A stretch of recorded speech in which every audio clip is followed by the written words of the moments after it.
พิ่นมาเปลี่ยนน้ำกันเด้อ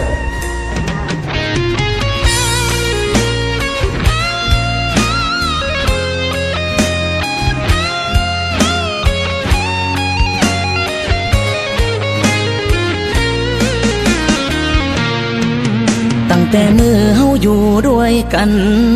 น้องสำคัญกับอายกว่าไผสัญญากันไว้พร้อมมือได้เฮาสิจัดงานแต่งอายฮักเจ้าฮักแห้งแพงหลายอายยอมตายแทนได้เดล่ะบ่เชื่อเลยว่าเฮาสิมากันก่อนแต่งบอกได้บ่เหตุผลของเจ้าหักสองเฮามันยังขาดบ่อนใดหรืออยู่กับอายน้องนั้นย่านอายพาไปกินเกลืออยู่กันมาเกือบปีอายบอกเคยขัดใจเจ้ามันคิดวันเสาร์เจ้าอยากไปใส่อายตามใจทุกเทื่อบ่ดีบ่อนใดคือจังทำให้กันคักแท้โนหรือเจ้าลิ้นบ่พอยังอยากเป็นโสดบ่พร้อมมีคู่กายเจ้าอยู่กับอายใจอยู่กับไผอายยังบ่ฮู้บอกมาเบิ่งดูสิสานต่อหรือว่าพอสำนีอายสิโทรหาพ่อกับแม่มาซอยแก่กับสิ่งที่เป็นอยู่หากว่าเฮาบ่แม่นเนื้อคู่อายบ่ฝืนใจเจ้าต่อ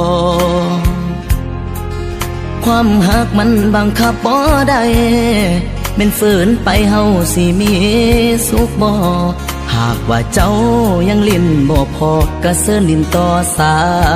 ลา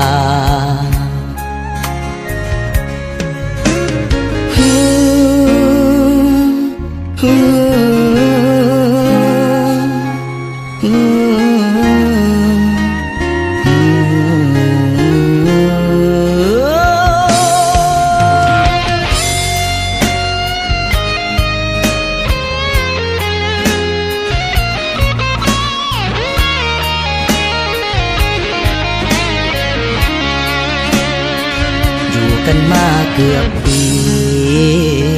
อายบอกเคยขัดใจเจ้ามันคิดวันเสาร์เจ้าอยากไปใส่อายตามใจทุกเทื่ออายบ่ดีบ่อนใดคือจังทำให้กันคักแท้โนหรือเจ้าลิ้นบ่พอยังอยากเป็นโสดบ่พร้อมมีคู่กายเจ้าอยู่กับอายใจอยู่กับไผอายยังบ่ฮู้บอกมาเบิ่งดูสิสานต่อหรือว่าพอสำนีอายสิโทรหาพ่อกับแม่มาซอยแก่กับสิ่งที่เป็น